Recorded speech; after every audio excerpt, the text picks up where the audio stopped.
The Starlight Lounge presents An Evening with the Progressive Box. Oh, what a great audience. Let's dim the lights for this next one. Nope, too much. There it is. Gotta get things just right. Like Progressive's Name Your Price tool. Tell us what you want to pay and we help you find coverage options that fit your budget. And now, the mood is right. Wait, the lights are back on again. Trudy, can you? And now it's completely dark. Progressive Casualty Insurance Company and Affiliates. Price and coverage match limited by state law. The Starlight Lounge presents An Evening with the Progressive Box. Oh, what a great audience. Let's dim the lights for this next one. Nope, too much. There it is. Gotta get things just right. Like Progressive's Name Your Price tool. Tell us what you want to pay and we help you find coverage options that fit your budget. And now, the mood is right. Wait, the lights are back on again. Trudy, can you? And now it's completely dark. Progressive Casualty Insurance Company and Affiliates. Price and coverage match limited by state law. Hey, everybody. Happy Saturday. Welcome to From Powerless to Powerful. I am your host, Rise and Win coach, Cynthia Newell.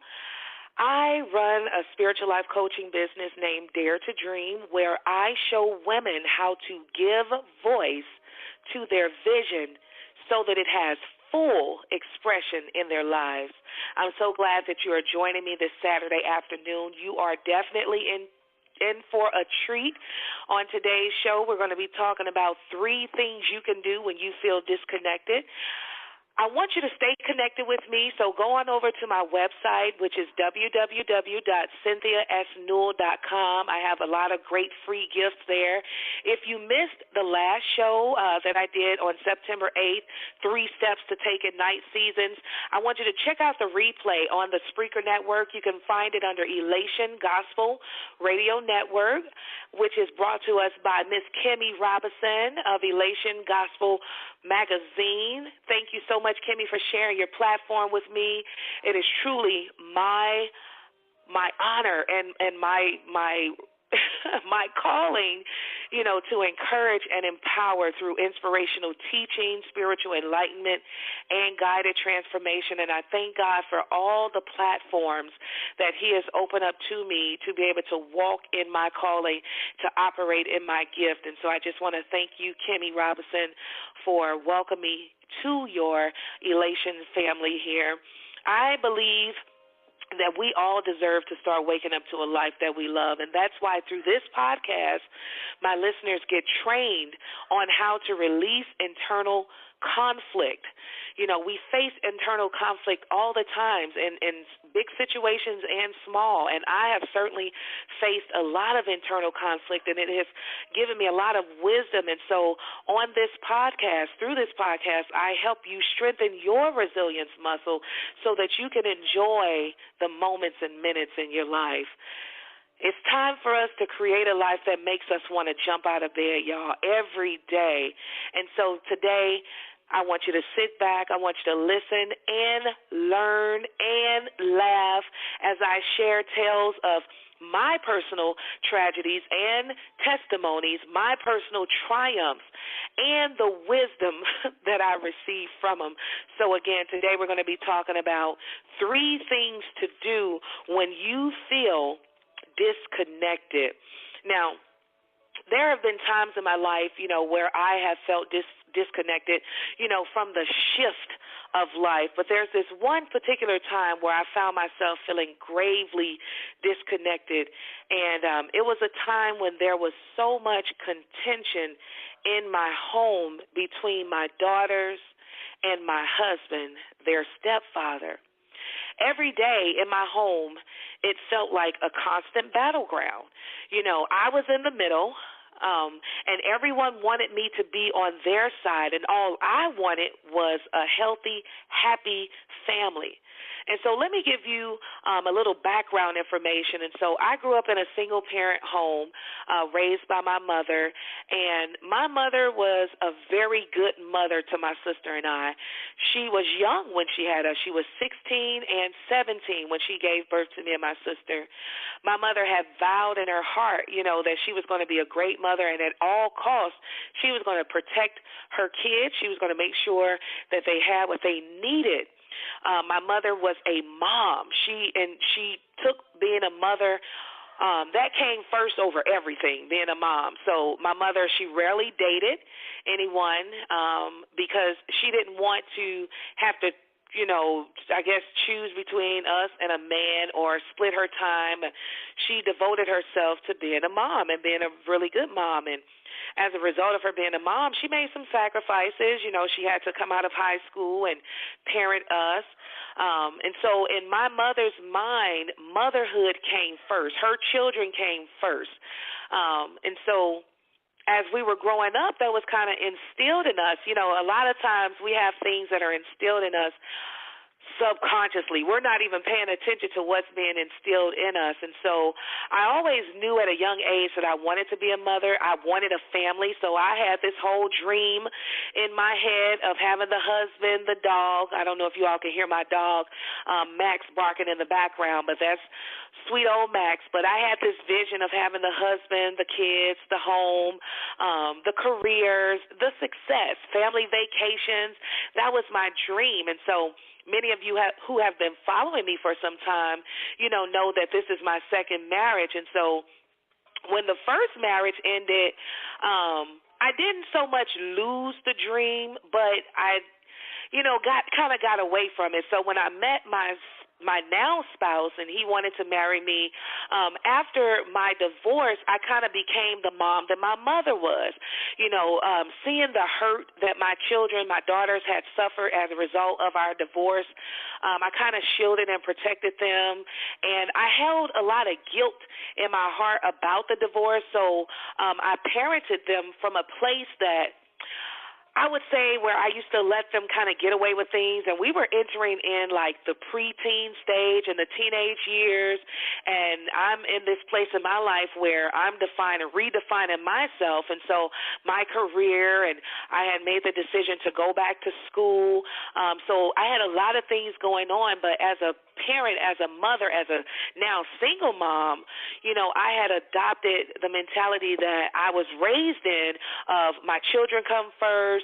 I would date guys, but I never would really bring anybody home or anything like that to meet my children. So when I met my now husband back then, we were really good friends, and I remember the first time that he asked me to marry him, and I was like, well, no, I'm kind of scared because, my first marriage, and then I have my kids, and I want to wait until, maybe the kids are a little bit older. And he was, pretty much like, well, what about you? You're still a young woman, and I know you have dreams, and you want, a relationship. You're going to hold off on your life for your kids. And it really made me think, why would I, put this part of myself down just for my kids? Like, before you know it, they're going to be grown and gone. But I was still apprehensive. I was still apprehensive, but we still continue to date. And he was a very patient man, just as he is today. He was very patient. He was very vigilant. He was very diligent in pursuing me, which I really liked. So from his, from those experiences with him, being patient, seeing how he was long-suffering with me going back and forth, yeah, let's get married, let's do it. Oh, no, I'm not ready yet. I'm kind of nervous. I'm scared. And he would just be patient with me and just, okay, well, yeah, I love you and I really want to be with you, so okay. When I finally made the decision, I was nervous because in my mind I'm thinking, my kids have become kind of like a major part of my life where if it's not work or school or schoolwork, it's me and my kids taking a trip, me and my kids doing something. Am I really going to have room in my life for a relationship? But I had convinced myself, yes, I'm going to have room in my life for a marriage and a relationship, and this is going to work. And I started having all these beautiful visualizations of how the marriage and the home life was going to be, and that dream turned into a nightmare, y'all. It was a nightmare. It was as though my kids rejected him. I mean, he was okay when he was mama's boyfriend and he didn't live with us, and he wasn't my husband, but the moment he became my husband and he started residing with us, it was like my children turned into two different people. And at that time, when he would tell me things about, the kids being manipulative, they're doing things, breaking things, and I would just be so naive, y'all. And I know there's some other women out here who have gone through this, but not that I thought that my children was perfect, but I'm like, why would they do that? Because they love me. Why would they try to hurt someone that I love? But, man, did I learn a lot about my children, during this process. And so over the years, things did not get better. It was like as the girls got older, and the longer he and I stayed married, it was like things just got worse. And I think that it was a perfect mix of the fact that they were entering into their teen years, that contributed to it. Kids are really rebellious even the more in those years. And then they had a lot of changes going on, entering into high school and things like that. But still, my jaw was dropped because it was like they would do things that I just could not believe. And I, being the peacekeeper and the one in the middle, I would call these family meetings. We would have prayer. We would talk through things. And my husband he's 11 years older than me, so he's kind of like an old school kind of brother. He's like, no, it ain't no talking out. Those kids need to do what you tell them to do. That's it. That's final. And me coming up in a home where I didn't feel heard as much, no, I want to give the kids a voice. And, so we had the conflict there with that. And so, what started to happen was I started to withdraw. I started to isolate myself, and I stopped talking because my disposition was I don't want to be in the middle. My dream is that our family can be a strong operating unit. I'm from leadership. I'm from corporate. So, that's how I looked at my family. We can be a strong operating unit. We look at your strengths and we augment those, and we look at your strengths. But it was so much rebellion from my husband. He started being resentful. He started being angry. He started feeling as though I was taking their side. I'm trying to find a balance, and make sure that everyone knows that I love them. But in the middle, I'm feeling like nobody loves me and nobody cares about how I feel. And so my internal conflict in the situation, the conflict that led me to disconnect, was I loved my husband and I wanted our marriage. However, for a long time, it had been me and my girls.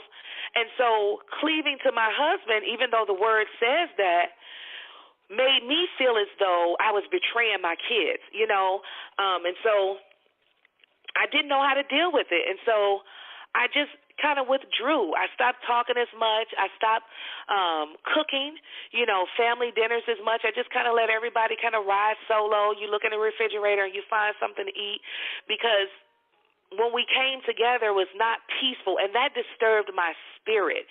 It vexed me. That's the word I'm looking for. It vexed me that we couldn't sit and have a family conversation at the table. It was just so abnormal. I'm that mom and wife that comes home. So tell me, what was the highlights about your day? So tell me, what did you enjoy most? And to sit there at the table and all you hear is forks clanking and spoons scooping, that really bothered me. And so family meals, I just kind of stopped cooking them, and I would eat in my room, something I never really used to do, but I chose to eat in my room. I let the kids kind of eat where they were, whether it was in front of the television. And my husband, he always enjoyed eating in front of the television, so he would find himself in the room. I would find myself in the basement a lot of times, and the kids, they would just kind of do what they were doing. I had reached a point, though, where I didn't like how detached I had become, and I didn't like the scene that I was waking up to every day in my home. No one speaking to each other. There was definitely a rift and a split between my husband and I, disrespectful behavior from my daughters, my husband feeling abandoned by me being disconnected, and then ultimately me and my husband making the decision to separate. because we just couldn't find like a place where, you know, at the moment, I couldn't really understand where he was coming from, because I was so engulfed in my mindset of motherhood, mommyhood, you know, to the point where it was tough for me to transition from that. Or let me say it this way: it was tough for me to be mommy and the wife in a situation like that, because I point out in a situation like that because I have been the mommy and the wife in my first marriage, who, you know, that was my children's dad. But in this situation where it was just like so much animosity, it was hard for me to even deal with life. I would feel so drained. In this situation, feeling disconnected made me feel unhappy a lot of times. I didn't feel like my normal, giddy, bubbly, optimistic self. You know, I felt really grim and down a lot of times, and I honestly felt, you know, hopeless. Like, how is this going to change? And I felt like, you know, my family was making what I wanted unreasonable, but I knew that it wasn't unreasonable, but they had their drivers, the reason that they were doing what they were doing. They had their reasons for that. Joyce Myers has a quote that I really love, and she says, "The greatest gift you can give to your family and the world is a healthy you." And that is so important, you know. And so when I pulled back and I, you know, made the decision that I don't want to live like this. Like, I love my husband. I didn't want him to be living in a separate house and us, you know, visiting each other. We're paying rent at two different homes. And the reason was the children. Like, we were at the beginning of our marriage. I think we were maybe like 2 years in. So we had issues, but that was the biggest issue. But we were just learning how to mesh. And so that was not the vision that I had for my life. My husband over there and I'm over here. And so I started feeling out of balance because of my disconnectedness. You know, all I thought about was the home and how unhappy I was because things were the way that they were. And so, you know, that's what I want to talk about today. 3 things to do when you feel disconnected. And these are 3 things that I did to help me reconnect to myself, reconnect to life, reconnect to my dreams, reconnect to my hopes. Like, when you feel despondent and you feel disconnected, you feel like, what's the point? You know, I wanted my heart to heal. I wanted my family to heal. I wanted the vision and the dream that I had for my life to come to fruition. And a lot of times, you know, when we have these visions and dreams and God show us things or we accept them to be, there are going to be moments that we're going to go through that's going to be tough. And so that's why last show I talked about, you know, 3 things you can do in the night seasons, you know, so that you are not engulfed in emotional turmoil and you can't find your way back to a happy, healthy, whole place. And so today, you know, just talking about when you feel disconnected because you are in a night season, what do you do? How do you get back? How do you nurture yourself? How do you get restored? How do you renew? How do you refresh? And I'm going to tell you what I did, you know, to find my possible again, because I didn't see anything but problems. But through these steps that God had given me, and God coached me, God was my spiritual life coach. And everything that I share on my podcast, everything that I share on my teleseminars, in my blogs, my workshops, my classes, they are all from experiences that God has coached me on, you know, and helped me work through. And so I'm here to serve you so that you so that you can start waking up to a life that you love. So the first thing that I did, and this is something that I always recommend to my clients in my Rise and Win coaching program and anyone that I'm coaching, my daring daughters, is that you need to pray. And not just those you need to pray with intention. You need to have strategic prayers. Now, when you first go in to do your prayer battle, yes, you want to have a heart-to-heart with God, and you want to talk, and I talked about this on the last show, but you want to tell God about how you feel, about what you're experiencing and what your expectation was, and how you're so disappointed, about the expectations not being met. And you want to ask God, those questions that are pressing in your heart that you need to know the answers to. A heart-to-heart with God allows you to get it all out. When you don't get it all out, it turns into sickness. It turns into cancer. It turns into stress. It turns into high blood pressure. It turns into diabetes. You know how? Because you're not taking care of yourself. You're eating to suppress what you're feeling. You're doing things that are just so unhealthy for your life, and so it turns into sickness. It can turn into sickness, and you don't want that. So you need to pray. You need to ask God for wisdom. God, give me wisdom in this situation. I often say that and I share that with people because in every situation in my life where I did not know what to do, I did not know how to respond, I did not know what next step to take, I sought God for wisdom. And every time God delivered, answers would just come. They would just come, out of the sky. They would come from heaven. And so ask God for wisdom.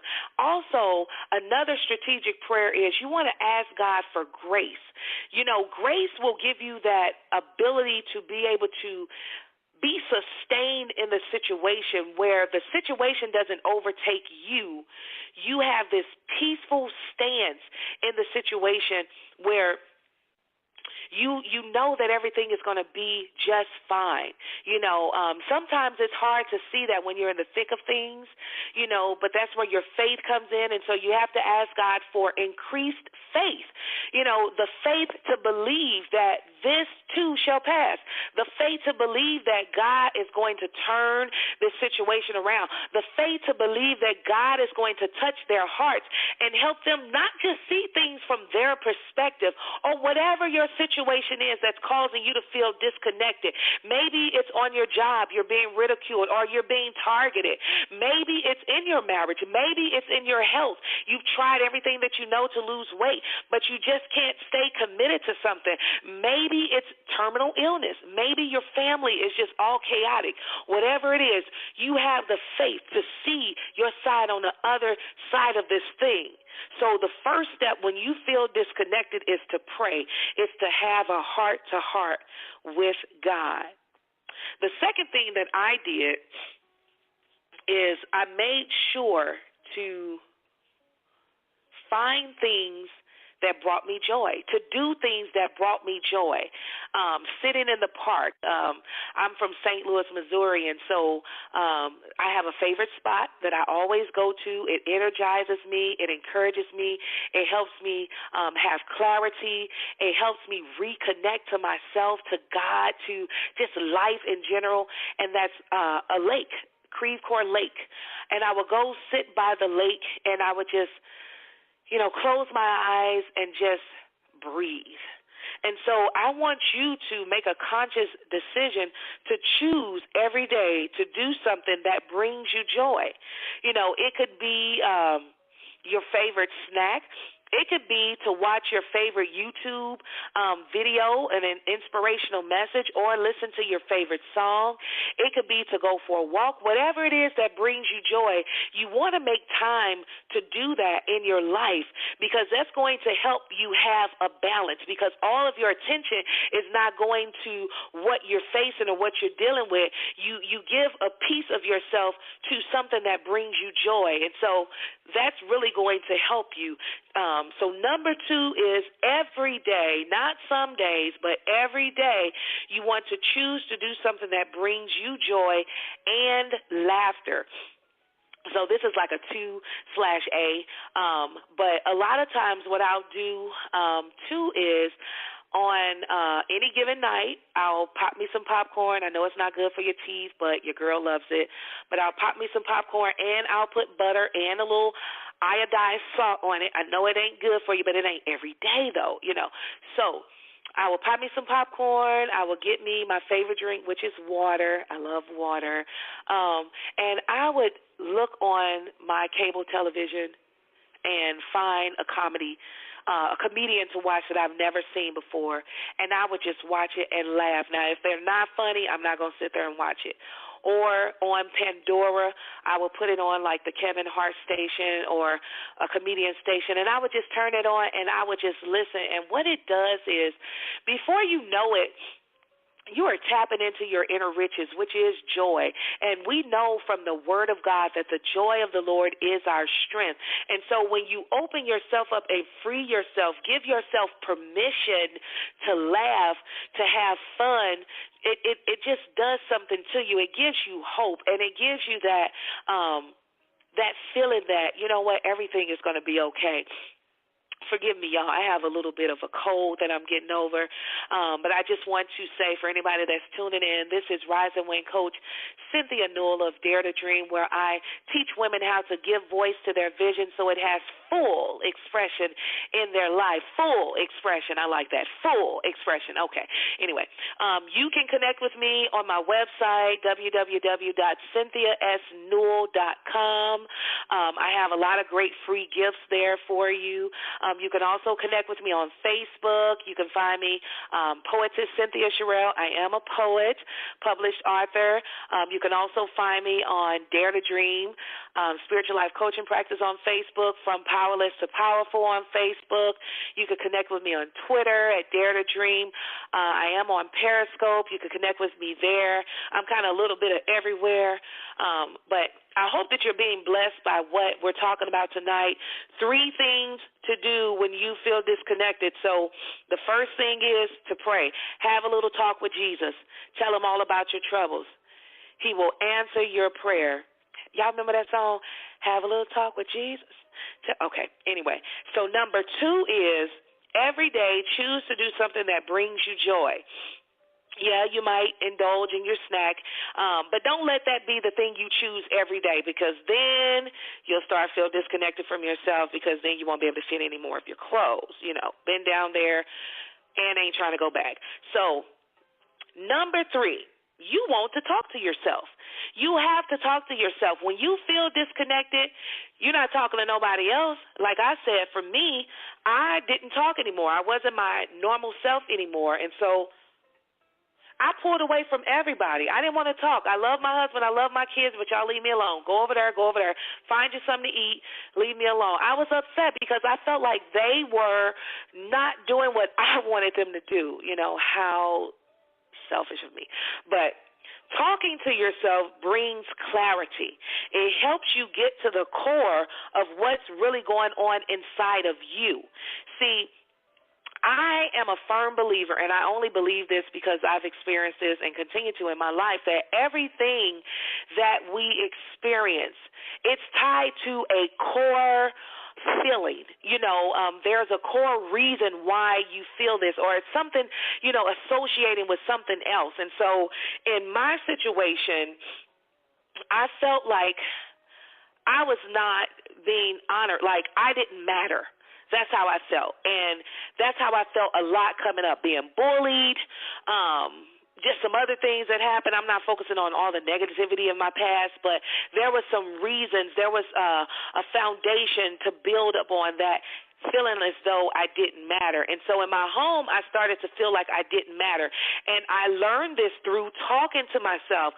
So I am a very inquisitive person. As a coach, I ask questions to help you get clarity, and I have a free gift for you.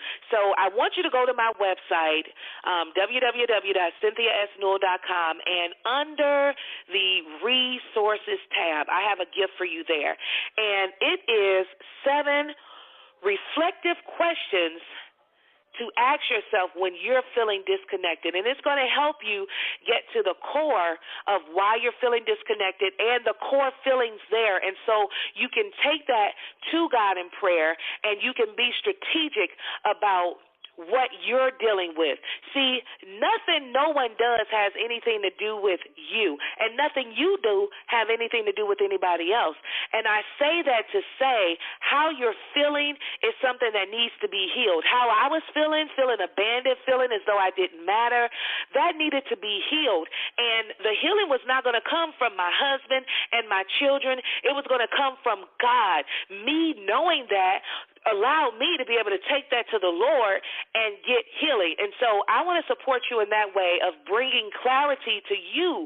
What's making you feel disconnected? You know, helping you get to the root cause of it. So be sure to stop by the Resource Center. You're going to scroll all the way down to the bottom, past the books, past the ebooks, and you're going to go to where I have the information about the Elation Radio Show, From Powerless to Powerful, with your host, Cynthia Sherelle Newell.